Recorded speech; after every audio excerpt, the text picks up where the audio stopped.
السلام علیکم ورحمۃ اللہ وبرکاتہ۔ کیا آپ جانتے ہیں کہ میٹھا زہر ہوتا ہے اور علاج کی گولی کڑوی؟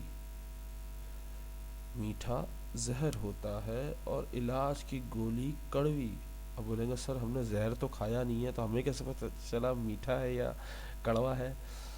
اب اس کی مثال اس طرح دی جاتی، یہ بیسیکلی مثال کے طور پہ استعمال ہوا ہے۔ پھر بھی سب خوشامد کو پسند کرتے ہیں۔ اگر کوئی آپ کی تعریف کرتا ہے، کوئی آپ کی بڑائی بیان کرتا ہے تو وہ آپ کو بڑی میٹھی لگتی ہے، آپ بڑا پسند کرتے ہو، اور سچائی کو برا سمجھتے ہو۔ اگر کوئی سچی بات کہے تو آپ کو بہت کڑوی لگتی ہے۔ یہ ایک حقیقت ہے۔ آج سے خوشامد کو اچھا مت سمجھے اور سچائی کو میٹھا سمجھے، خوشامد کو کڑوا۔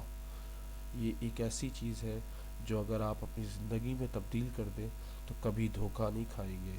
متفق ہیں تو شیئر کریں، اپنے دوستوں سے شیئر کریں۔ مجھے آپ کو اللہ ہدایت عطا فرمائے اور دشمنوں کی نظر سے بچائے۔ اللہ میرے والدین کو بخش دے، یا اللہ میرے والدین کو جنت عطا فرما دے، آمین ثم آمین۔